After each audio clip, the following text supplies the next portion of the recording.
We take you to the State Department, President, and the swearing-in of new Secretary of State Mike Pompeo.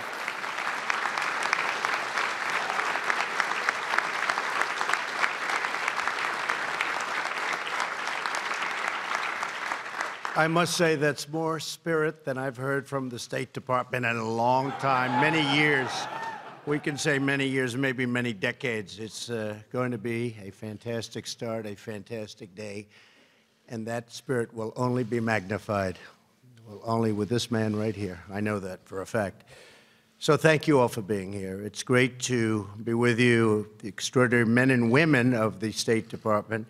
We are profoundly grateful for everything you do for our country, and you'll be doing things that you don't even know about. Right now, they're not even a glimmer in your eye, but, and we have a couple going, Mike, right now that a lot of people don't know about that are very, very encouraging. I also want to thank Vice President Pence and the many members of my cabinet for joining us this morning. We're here to celebrate the swearing in of America's new Secretary of State, Mike Pompeo. Mike.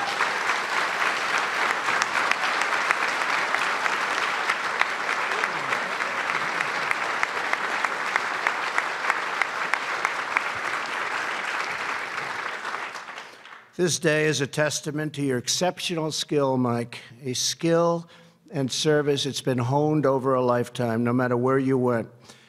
We're joined by Mike's wife, Susan, and his son, Nick, and I want to thank you both for sharing this wonderful moment with us all. Thank you very much. Thank you.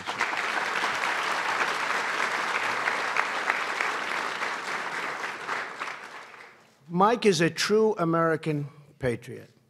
He has devoted many years of his life to defending America, beginning when he entered West Point. And as you all heard, he entered at 18 and he ended up graduating first in his class. You know, I heard that rumor a long time ago. I thought it was a rumor of, I don't know, you know, I hear first of it. And I've heard it so many times. I've also heard I was first in my class at the Wharton School of Finance.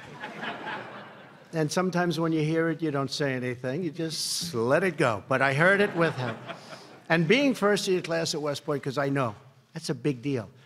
So I said, is that true? Yeah. I asked a few other people, is that true? Yeah. So I started bringing it up. I brought it up about 4 weeks ago, right, David? And after that, everybody brings it up, so I don't have to say it anymore. He was actually first in his class at West Point. And soon he was deployed to Germany, where he served a cavalry officer prior to the fall of the Berlin Wall. After leaving active duty service, Mike graduated from Harvard Law School with high honors. Great student. Mike was elected to Congress in 2010 by the people of the 4th District of a great state, Kansas. Right? It is. In the House, he distinguished himself as a member of the Intelligence Committee. For the last 15 months, Mike served as our nation and served our nation as the director of the Central Intelligence Agency, where I can tell you they have such respect for him. It's unbelievable. They may be the only people that are not very happy right now, but they'll be happy. They'll be happy with our Gina, who's here today. And his exceptional leadership of the CIA earned the admiration of his colleagues in the cabinet, the Congress, the intelligence community, as well as our foreign allies and partners. Mike has also earned my deepest respect and admiration and trust, and you'll see why over the coming years, probably over the coming months. I have absolute confidence that he will do an incredible job as the nation's 70th Secretary of State. As Mike travels the world, he will carry out the greatest mission and highest duty of the State Department to represent the interests of the American people. This mission includes overseeing more than 13,000 Foreign Service officers who act as our representatives to the world, 12,000 consular officers and administrator of just an incredible immigration system, a system that we're going to be changing and fixing and making better, a system that's under siege right now, but a system that will, in fact, hopefully be the talk of the world by the time we finish. You have 3,500 security personnel and thousands more diplomats, embassy staff, civil servants, and administrative personnel, all of whom collectively play a vital role in advancing the safety, liberty, prosperity, and all good things of the United States. Very important people, great people. As President Eisenhower said in 1953, make no mistake, the reason we have representatives around the world is to protect American interests. For nearly 230 years, the men and women of the United States State Department have skillfully and proudly answered this call. And now, at this moment in time, I can think of no better person to lead these dedicated public servants than our new Secretary of State, Mike Pompeo. Secretary Pompeo, congratulations again. I have no doubt that you will make America proud as our nation's chief diplomat. You're an exceptional guy, a great friend, and somebody that truly loves our country. We are really, really proud of you. I speak on behalf of everybody in this room and also on behalf of your family. Thank you very much, Mike, and congratulations.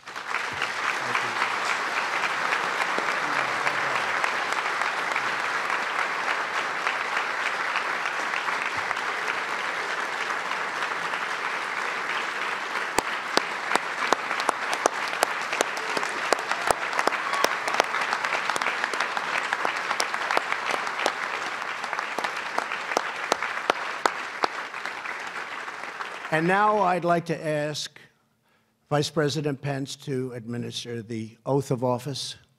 Thank you. Mr. President, if you want to stand over here, Mr. Secretary Pompeo, you on this side. And then Mr. Vice President, you're right there in front. Raise your right hand and repeat after me. I, Michael Pompeo, do solemnly swear.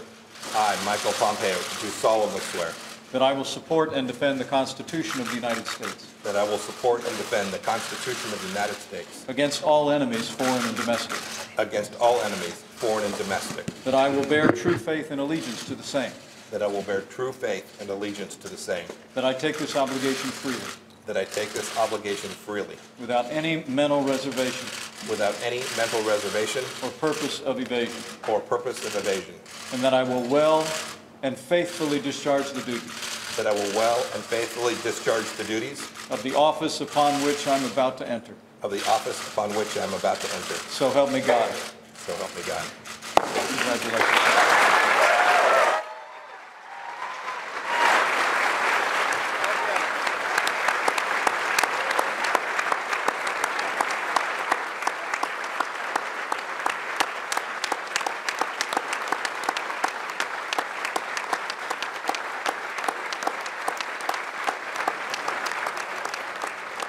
Your new Secretary of State, Mike Pompeo, sworn in by Vice President Pence, former CIA director, former congressman from Kansas, captain in the Army, law degree from Harvard, and as the president said, first in his class at West Point. Eamon Javers, quite a career so far, but some challenges coming up. He's already been to Brussels to talk to NATO, and of course, he's already met with Kim in North Korea. Yeah, that's right, Carl. Mike Pompeo has said that he wants the State Department to get its swagger back, and you heard the president allude there a little bit to that when he said at that round of applause at the beginning of the event that I haven't heard such spirit here at the State Department in years, maybe decades. The president was really unhappy with the State Department under the leadership of Rex Tillerson. This is a leader in Mike Pompeo that the president is much more personally close to and feels that he has the ability to be on the same page with the former CIA director. So at this ceremonial swearing in, the president hinting a little bit at some of the secret diplomacy that's underway, saying that the State Department employees in the room will be working on things that they don't even know they're going to be working on, indicating that there might be some behind-the-scenes diplomacy happening right now. What is he talking about? Unclear, but we do know that the Iran nuclear deal deadline is May the 12th for the President of the United States to make a decision whether or not to pull the United States out of that deal, and also the negotiations that you just mentioned with Kim Jong-un of North Korea and what happens with their nuclear program in that country. So a lot going on, a very dramatic moment for a new Secretary of State to be stepping into office, Carl. Eamon, any sense as to whether or not he'll operate with more or less autonomy than Tillerson did? And also how states' relationship with the National Security Council may improve or not? Well, one of the things that we know is that John Bolton, the new National Security Advisor, was on the visit here to the State Department, the delegation that traveled from the White House over to State, which is just a couple minutes down the road. So the new National Security Advisor there in the room for this. So I think you can safely say that Pompeo will have an ability that Rex Tillerson didn't. When he's talking to foreign heads of state, people will know that Mike Pompeo is speaking on behalf of the President of the United States. And for whatever reason, Rex Tillerson just wasn't able to get there with Donald Trump, and not able to convince world leaders that he was negotiating on behalf of the President of the United States. So that is a huge advantage that Pompeo will have. We'll see how it all plays out, though. These relationships can be very delicate, and there are just huge stakes here, both in North Korea and in Iran. Huge stakes is right, Eamon. Thank you for bringing us that. Eamon Jabbers in D.C. Hey there, thanks for checking out CNBC on YouTube. Be sure to subscribe to stay up to date on all of the day's biggest stories. You can also click on any of the videos around me to watch the latest from CNBC. Thanks for watching.